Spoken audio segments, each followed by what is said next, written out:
Hi everyone. Today I'll discuss two other schemes जो senior citizens के लिए हैं अदर देन एफडी. अक्सर सीनियर सिटीजन्स अपनी जब उनकी जो हार्ड अर्न मनी होती है वो हमेशा एक सेफर जोन में जाना प्रेफर हमेशा करते हैं, तो वो उनके लिए एफडी होती है. मगर सरकार ने दो और स्कीम दे रखी हैं जो रिटायर्ड पर्सनस के लिए हैं अदर देन एफडी, जिसपे इंटरेस्ट रेट ज़्यादा मिलता है. दो ये स्कीम है, एक पीएम व्यय योजना है और एक SC/SS स्कीम है. सो बेसिकली ये दोनों स्कीम टुवर्ड्स रिटायरमेंट के लिए प्रमोट किया गया है, जो बेटर ऑप्शन है एफडी से. मैं इन दोनों का सबसे पहले जो कॉमन चीज़ है वो बता देता हूँ. इन दोनों में जो इंटरेस्ट रेट है अभी जो गवर्नमेंट ने डिक्लेयर करा हुआ है वो 7.4% है. आई एक्सपेक्ट गवर्नमेंट इस रेट को और बढ़ा देगा इन कमिंग ईयर्स. दूसरा, पीएम व्यय योजना में और SC/SS में डिफरेंस क्या है. पीएम व्यय योजना सिर्फ जो रिटायर्ड पर्सन है जिनकी एज 60 साल से ऊपर है सिर्फ उन्हीं को मिलता है. SC/SS भी 60 साल के लोगों के लिए है, मगर वो 55 साल के लोगों के लिए भी है जिन्होंने अपनी प्री मेच्योर रिटायरमेंट ले ली है, वॉलंटरी रिटायरमेंट जिसको आप बोलते हैं वो ले ली है.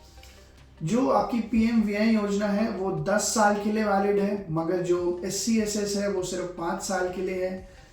पीएम व्यय योजना में आप पैसा अपना विड्रॉ नहीं कर सकते हैं, मगर कुछ केसेस में आप कर सकते हैं. अगर आपने ऑफलाइन वो करवाई है तो 30 डेज का आपको टाइमलाइन मिलता है, और अगर आपने ऑनलाइन करवाई है तो with in 15 days of getting it done उसमें उसको उससे आप विड्रॉ कर सकते हैं.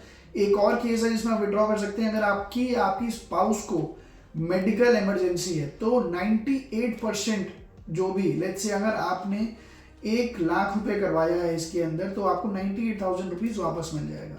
मगर SC/SS में अलग है. SC/SS में अगर आप ये अमाउंट विड्रॉ कराने के लिए योग्य है, आप अगर पहले साल में विड्रॉ करवाते हैं तो 1.5% आपको उसका जो चार्जेस है वो देने पड़ेंगे, और अगर आप सेकेंड ईयर ऑनवर्ड्स करवाते हैं तो वो आप 1% ही आपको चार्ज देना पड़ेगा. अब एक और चीज़ है जो बहुत इंपॉर्टेंट है इसमें, पीएम व्यय योजना में आपको लोन अवेलेबल है. अगर वो 3 साल का हो जाता है, 3 साल के बाद आप उसके अगेंस्ट एक लोन ले सकते हैं, जो कि लोन आपको 75% ऑफ उसकी टोटल वैल्यू मिलेगा. मगर ऐसा केस में SC/SS में आपको लोन बैक कुछ भी नहीं मिलेगा.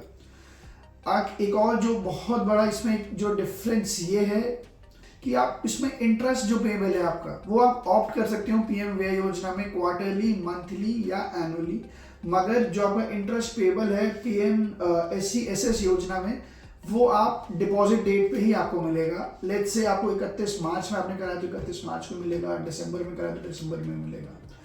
और 80C के अंदर SC/SS की डिडक्शंस अवेलेबल है. जो टैक्सेशन बेनिफिट्स है वो SC/SS में अवेलेबल है 80C के अंडर, मगर वो पीएम व्यय योजना में अवेलेबल नहीं है. हालांकि पीएम व्यय योजना में GST एप्लीकेबल नहीं है. So these are the some of the difference between these two योजनास. एंड फर्दर मोर ये एफडी से क्यों बेटर है. एफडी आपकी अगर आप अगर टैक्स वाली एफडी आप कराने जाते हैं तो वो मिनिमम 5 साल के लिए होती है, और उसमें आपको विड्रॉ का कोई भी ऑप्शन नहीं मिलता. इस केस में ऐसा नहीं है. इस केस में आपको ज़्यादा इंटरेस्ट रेट मिल रहा है. आपको अगर विड्रॉ करवाना है आप विड्रॉ करवा सकते हैं.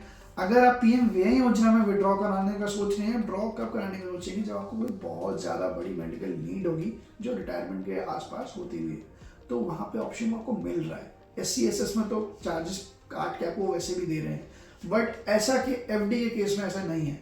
सो I would advise be smart, and जो गवर्नमेंट ने और जो यहाँ पे योजनाएं दी हैं उसमें आप अपना इन्वेस्टमेंट करिए, पार्क करिए, बेटर रेट ऑफ इंटरेस्ट लीजिए.